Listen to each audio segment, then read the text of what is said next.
위원장님 질의해 주시기 바랍니다. 네, 위원장님 질의에 들어가기 전에 의사진행 발언 잠깐 좀 하도록 하겠습니다. 저희가 자료 요청인데요.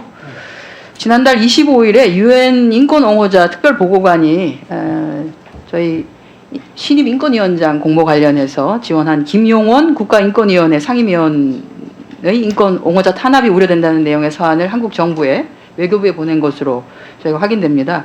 관련한 자료를 오늘 전체 회의가 끝나기 전까지 저에게 좀 제출을 해주시기를 바랍니다. 정관님 답변해 주시기 바랍니다. 구체적으로 어떤 자료를 말씀하시는 건가요? 인권옹호자 서한, 특별보고관이 서한. 낸 서한 말씀. 예. 그렇게 해주시면 되겠습니다. 예, 네, 알겠습니다. 질의해 주시기 바랍니다. 네. 네, 통일부 장관에게 질의를 좀 하도록 하겠습니다. 네. 오늘 답변을 쭉 듣다 보니까 굉장히 좀 암울하다는 생각을 많이 하게 되는데요. 이게 어제 있었던 통일부 대변인의 정례 브리핑에서 나왔던 발언입니다. 북한이 감내하기 힘든 조치들을 취해 나갈 것. 북측에서도 우리에게 과격한 단어를 쏟아내는데 이제 드디어 우리도 과격한 단어를 쏟아내기 시작했습니다. 그리고 헌법재판소 결정 취지에 따라서 민간단체 대북전단 살포를 자제하라 권고하지 않겠다고 덧붙였습니다. 대북전단 오물풍선 서로 살포한 현황을 보면 이렇습니다. 올해 들어서 4월 9일 날 우리가 먼저 보냅니다. 4월 23일 날 또 보냅니다. 5월 10일 날 보냅니다. 그랬더니 이제 북에서 또 보내죠. 1차로 5월 28일에서 29일. 그리고 2차로 6월 1일에서 6월 2일 이렇게 보냅니다. 그러고 났더니 6월 5일, 7일, 8일 우리가 또 보냅니다. 보냈더니 3차로 또 북에서 보냅니다. 4차로 3차, 4차 이렇게 보냅니다. 그리고 6월 20일, 21일, 22일 우리가 또 보냈고요. 북에서도 또 보냅니다. 이번에 민간단체에서 대북전단 살포한 내용 여기 들어가 있는 USB를 북한에 있는 청소년들이 모르고 봤겠죠. 뭐가 들어있는지. 봤는데 언론에 따르면 한 30명 정도가 처형됐다고 나왔습니다. 이게 북한 인권을 생각하는 방식인가라는 생각은 좀 듭니다.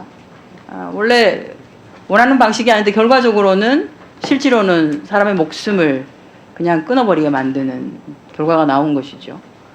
헌법재판소 결정문 자꾸 얘기하시는데 헌법재판소 결정문을 요약하면 이렇죠. 이은혜 재판관 등 4명은 이게 전단 살포 금지에서 더 나아가서 이를 범죄로 규정하면서 징역형이라고 하는 것을 담고 있고 미수범도 처벌하도록 되어 있는데 이게 과도하다. 표현의 자유를 위반한다. 4명은 정확하게 표현의 자유 위반이라고 했고요. 유남석 재판관 등 3인은 이것은 형벌권 행사가 아니더라도 살포행위 이전에 이를 신고하게 하고 경찰관 직무집행법에 따라서 적절하게 대응하면 원래의 목적인 접경지역 주민들의 생명, 신체의 안전보장 입법 목적 달성 가능하다라는 것입니다. 김기영 재판관 등 2명은 위헌 아니다라고 했고요. 그러니까 4대5로 보면 정확히는 기존에 있는 법이나 이런 거에 따라서 하거나 또는 그게 아니라 위헌이 아니다라고 한 거죠. 다음 거 보여주세요. 자, 이거 이제 비행 금지 구역 표시입니다. 어떠한 형식의 초경량 비행 장치도 금지가 되는 구역입니다. 여기 휴전선 이남, 흔히 말하는 접경 지역이 다 들어가 있습니다. 여기는 예외 없이 비행과 관련한 승인을 받아야 합니다. 초경량 비행 장치에 해당되는 그냥 풍선에 매달아서 보내는, 여러분 지금 보내고 있는 대북 전단 업체들이 보내고 있는 것까지 포함합니다. P518에 해당되는 휴전선 지역은 합동참모본부로부터 허가를 받아야 되고요. 서울도심은 이제 대통령실이 있으니까 여기는 수도방위사령부로 허가를 받아야 합니다. 다음 거 보내주십시오. 비행금지구역 관련한 경찰청도 이런 홍보물을 만들어서 홍보하기도 했었습니다. 안전한 하늘을 위해서 경찰이 함께합니다. 어겼을 경우에는 300만 원 이하의 과태료 처분을 불이익을 받을 수도 있습니다. 여기 보면 비행금지구역이라고 해서 아래 지역은 비행 전에 반드시 승인을 받아야 합니다라고 해서 휴전선과 원전 인근은 반드시 비행금지 지역이기 때문에 아까 말씀드렸던 앞에 해당되는 기관에게 비행 승인을 받으라고 하는 것이죠. 한 번도 비행 승인을 받은 적이 없습니다. 이 단체들이. 저희가 확인을 했어요. 합동참모본부에. 한 번도 허가를 받은 적이 없답니다. 다음 거 보여주십시오. 이렇게 안내도 하고 있습니다. 합동참모본부에서는 비행금지구역인 휴전선 인근 지역 통일부에서 초경량 비행장치 전단을 달아서 보내는 경우에는 이렇게 신청을 하세요 라고 안내도 합니다. 신청한 적이 없습니다. 승인을 해준 적도 없습니다. 그런데 막 날립니다. 이거 불법인 거죠. 그러니까 아까 자꾸 이제 장관께서 관계부처와 협의해가지고 뭐 어떻게 하시겠다는데 금지되어 있는 행위를 하고 있는 거예요. 금지되어 있는 행위를.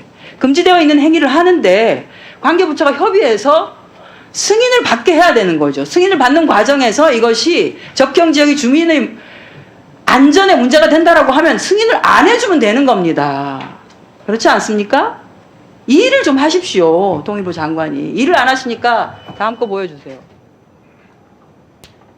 민간인은 대통령 배우자가 대북 문제를 하겠다고 하지 않습니까? 남북 문제 이제 내가 나서야 되겠다고. 통일부가 제대로 일을 안 하니까 이러잖아요. 이미 기존에 있는 제도를 가지고 막을 수 있고 접경 지역에 주민들 안전을 보호할 수 있습니다. 왜 안 하시는 겁니까? 국방부도 놀고 있고 경찰청도 놀고 있고 통일부는 하세요라고 하고 있고. 일을 하십시오, 일을. 예. 자, 한정희 의원님 수고하셨습니다. 다음 홍기원 의원님 질의